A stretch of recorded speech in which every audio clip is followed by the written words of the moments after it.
Hello everyone, and welcome to another entry in our Community Cast series. In this match, we're going to have a showdown between the High Elves, who are going to be led by Professor Pone, and the Tomb Kings, who are going to be led by LMCDA Sniper. So without further ado, let's jump right into this match and have some fun.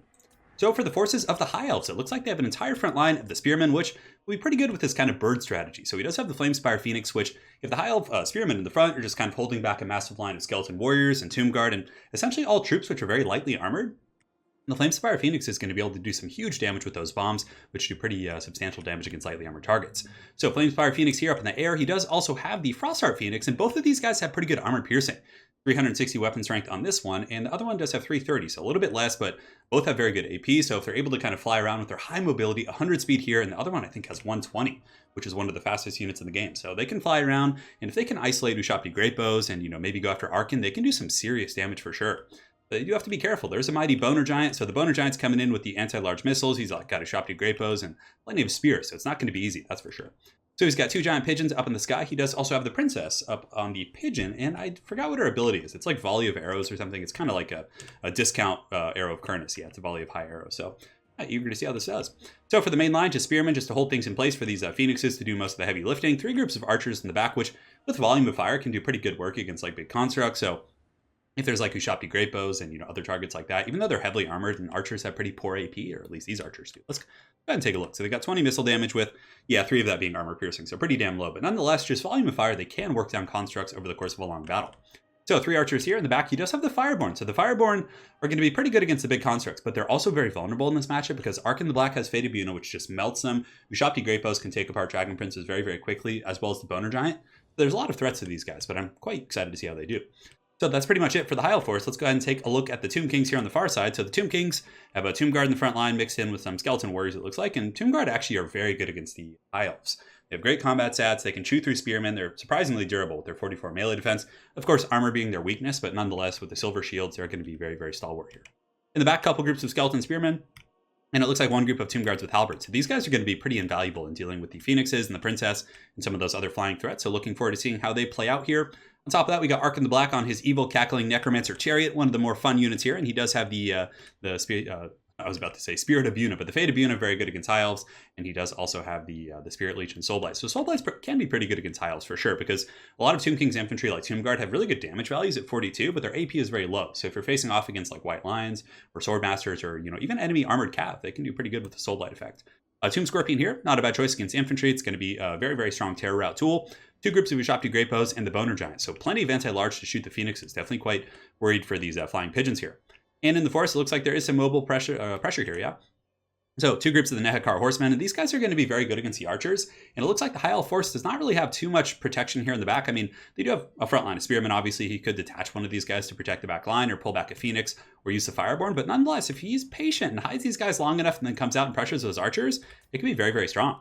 So without further ado, guys, let's get the show on the road. So right now, the Phoenixes are going to be flying forward. The burden is definitely on them because the Bone Giant has some pretty serious range at 350, and the Ushabti Great Bows, I think, are like 255. Yeah, it looks like 255 in both of those. So the first Boner Giant shot coming in, going a little bit wide, missing that Frostheart Phoenix. And the Frostheart Phoenix doesn't have the rebirth mechanic, so it's not a bad idea to actually target him down first. Whereas if you waste all of your initial burst on the Flamespire Phoenix and it heals, you can lose a lot of value and, essentially a lot of momentum in the battle. So the Frostheart Phoenix right here taking a bit of work. The Bone Giant missing yet again. So, I did not mean to pause there. But the Frostheart Phoenix taking a little bit of poke from the Ushabti Great Bows. And it looks like Arkan the Black is getting poked by the Princess. So the Princess doing some pretty good work here with the bow. And I don't think he has used the volley of high arrows yet. But I'm quite eager to see how much damage that does. So the Bone Giant still shooting in. They're starting to get some pretty good damage on this Frostheart Phoenix. But there is healing here. It looks like there's a Lore Master of Poeth. So there is an Earthblood here. And it looks like a Spirit Leech is going to be going down from Arkan the Black. So he's really trying to focus down this Phoenix, which isn't a bad idea. In the meantime, the Flamespire Phoenix is flying overhead. Maybe it's going to do a dive over here, or maybe do some bombs up here on these bunched up Tomb Guard and Skeleton Warriors. That would actually be quite strong. In the meantime, it looks like the Fireborn are going to be coming in for an epic charge coming over the hill, straight up Rohirrim, and they're going to get a fat charge. Oh, and look at that, the Firebomb's coming in at the same time. So beautiful play here from Professor Pone, bombing these guys with fire and then charging in with the Fireborn. That is some straight up gangster stuff. And look at the damage these guys, they just got melted. So those were just the Skeleton Warriors. So it's only like 300 gold worth, but nonetheless, that was a really, really cool engagement there. And it looks like the High Elf archers have moved forward and are going to be laying some peppering fire. And the Fireborn might stay here, maybe just because he wants to like get some bombing runs on these guys. But look at that, Arkan the Black actually taking a ton of damage from the Princess over there. So the Bone Giant definitely needs some specs here. He's missing point blank at the Frostheart Phoenix, but the Ushabti Great Bows are generating that steady value. And it looks like the Fireborn are going to be peeling off to attack Ark in the Black, who got a little bit zealous there, moving out and around. But yeah, the Fireborn are going to have to fall back here because of Halberds, a bunch of supporting elements, and also a big angry group of Skeleton Warriors. So the Tomb Kings do respond with the Fate of Buna on the Fireborn, which is just a super cost-effective spell against such an expensive unit. There is going to be Earthbloods to heal them up, but that's still going to be very, very powerful. And it looks like the Skeleton Warriors are going to be moving forward. The one group just getting completely melted, which is definitely tough. And the High Elf Archers are just going to start shooting in against the Tomb Guard. Now, they do have the Silver Shields. They're going to be pretty durable against this fire. But nonetheless, they have 50 armor, so I guess it's not a bad choice. It can wear them down. I would probably target the Ushabti Great Bows and just, start working on those guys, but we'll see if it pays off. So Spearmen are going to be moving in the front in formation here. The Tomb Kings are going to be advancing downwards with their Skeleton Warriors and their Tomb Guard. And it looks like the Horsemen have come from the high ground. So the Horsemen definitely have a pretty open backfield here. Professor Pone and the High Elves can definitely rotate the Fireborn up and around and maybe attack these guys, but I really like this positioning here from the Tomb Kings. But now they're going to be blitzing in. The Archers are pretty undefended, and it looks like, oh no, we forgot the Lore Master of Hoth in the back, which is going to be tough, but I'm sure he'll be coming back. So the Fireborn taking a little bit of firepower from the Ushabti Great Bows. Skeleton Archers have switched onto the Bone Giant, it looks like, yeah, which isn't a bad choice. I think Bone Giant only has 80 armor, so it's not like a super heavy armored unit, but the Scions of M'Thlan are fighting here in the center against the Tomb Scorpion. They're definitely going to hold for quite some time, giving that damage resist aura to this other group of skeletons. And it looks like the Flamespire Phoenix is going to be peeling back as well to help defend the back line. So absolute disaster here for the High Elves. The Skeleton Horsemen, Nehekar Horsemen were able to get into the back line. They mulched one of the Archers, and the second group's going to be coming in follow-up. But the High Elves do respond in kind with the Phoenix, as well as the Fireborn. But they do trigger the Curse from Ark in the Black, which is able to hit the Fireborn, so pretty effective use. And it looks like the Lore Master of Hoth is going to be scooting up as well.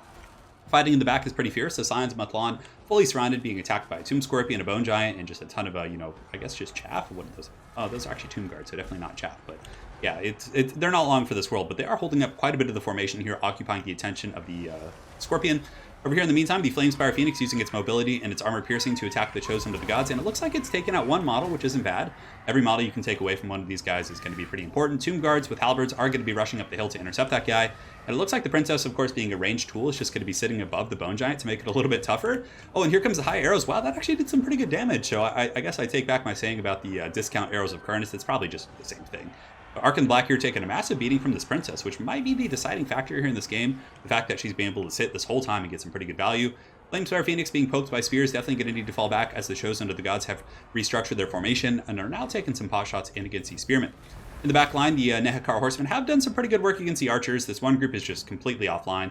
The other one is pretty much at 15-20%, but he was able to salvage one of these groups here, but not a bad engagement. Nehekar Horsemen definitely disrupting that back line and allowing the other troops of the Tomb Kings in the back to really, function. In the meantime, the skeleton, or the, not skeletons, but the High Elf Archers are going to be shooting back in against the Boner Giant. And you can see it's kind of whittling down its HP. I mean, these things have a massive pool. I think it's like 8.5, give or take. It's quite a bit of HP on those things. So the Fireborn and the Flamespire Phoenix over here on the far side were able to get some pretty good work and clean up the harass tools of the Tomb Kings. And it looks like Ark in the Black was just kind of picked off by the Princess. She literally, I think, just sat on him the entire game. But there were also Spirit Leeches coming in from the Lore Master of Hoth. I didn't really get a good chance to show you guys, but it's one of the things about Lore Master of Hoth. He has some very competitive spells. Harmonic Convergence is very good, Spirit Leech is very good, and Earthblood. Like, all very solid spells from their respective Lords of Magic. So he can definitely be pretty good in a couple different matchups. In the back, the Ushabti Summon has gone down. So the Ushabti Summon from the Tomb Kings coming out of the back pocket here. And these guys are definitely going to mulch some of these Archers. So these Archers are in the wrong neighborhood, but they're a brave folk, I guess. But no, not really shaken. So they're going to be running. I mean, I would run from those for sure. Skeleton, I keep calling them Skeleton Archers, but Archers in the back here are going to be forming a bit of a kill box, probably starting to shoot at those Ushabti. And I mean, honestly, at this point, I don't think it's worth anything for the High Elves to really pull back and deal with these guys. Typically in this situation, if you don't already have units defending back here, I mean, it's just a couple tattered Archers. You might as well just let them dissipate on their own and just go after the high value targets.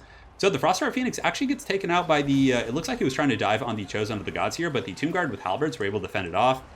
Flamespire Phoenix doing a great job. Of course, a very mobile unit, has great armor piercing, should be able to do some really good damage against the Bone Giant. So the Bone Giant's getting low. Balance of power is pretty damn even, maybe slightly in the favor of the High Elves in terms of leadership, simply because the Princess is alive and Ark of the Black isn't. But in terms of armies, I would say it actually looks really damn even.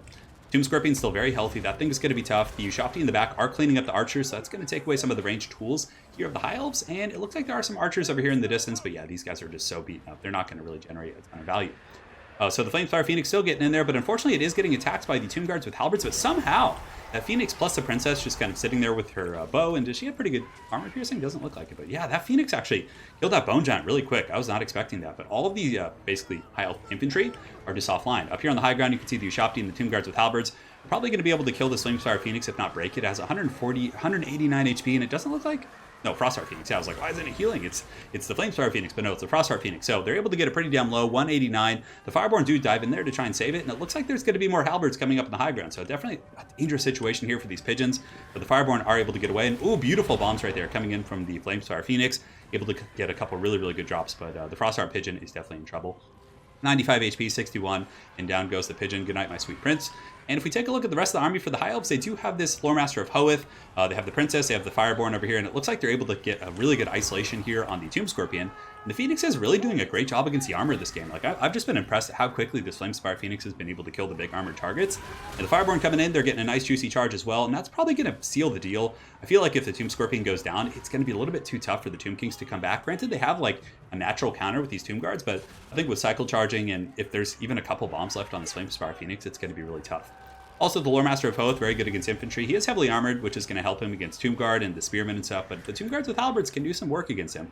Wow, how did this thing survive? The Frostheart Phoenix was able to get away. 26 HP on that thing. That is absolute insanity. It'd be pretty funny if the High Elf Archers actually just like accidentally picked it off as it's like trying to run back for cover, but looks like the High Elves are going to be reorganizing their forces. The Loremaster of Hoeth fighting pretty hard. There are some Spearmen in here, so he should probably commit the rest of his forces. Ooh, but a very nice Earthblood going off there on the Frostheart Phoenix and the Flamespire Phoenix. While the Archers are still raining in a little bit of fire, so these guys not liking the fact that I kind of discredited them earlier, still shooting in there, doing a good job. But honestly, that's probably going to be army losses as the Pigeons and the other High Elf forces do kind of storm in here. The Fireborn charging in as well. That was a really cool game. You know, High Elves are definitely one of the tougher factions to play. I know a lot of people on the channel like to kind of dump on them and say they're terrible. I don't think they're terrible. I think High Elves are kind of a mid-tier faction. They're definitely not top tier, definitely not the bottom in my opinion, but they're definitely hard to play. But I think the Phoenixes, we got to see a little bit of their effectiveness against constructs. They're very mobile, they can hit and move. The bombs are actually very good against Tomb King's infantry. You saw a couple very cost-efficient runs against Skeleton Warriors and the Halberds and things like that, so I like that quite a bit. The Frostheart Phoenix does also have a debuff of melee attack, so I thought that was quite useful, but yeah, all in all, it was a pretty fun game to watch. It was really cool to see the Phoenixes in action, and the Princess was actually able to really just sit on Arc in the Black and just give them the business. I'm surprised that the Tomb Kings didn't actually focus down the Princess because she was just doing so much work against Arkin. And had Arkin not been getting focused and, you know, had a little bit of freedom, I think they could have done a lot better. Maybe even gotten off a couple more Spirit Leeches to finish off the birds earlier. Who knows? But yeah, very well played to both Professor Pone as well as LMCDA Sniper. Hopefully you guys enjoyed this High Elf vs Tomb King game. And guys, we'll see you all next time. Take care.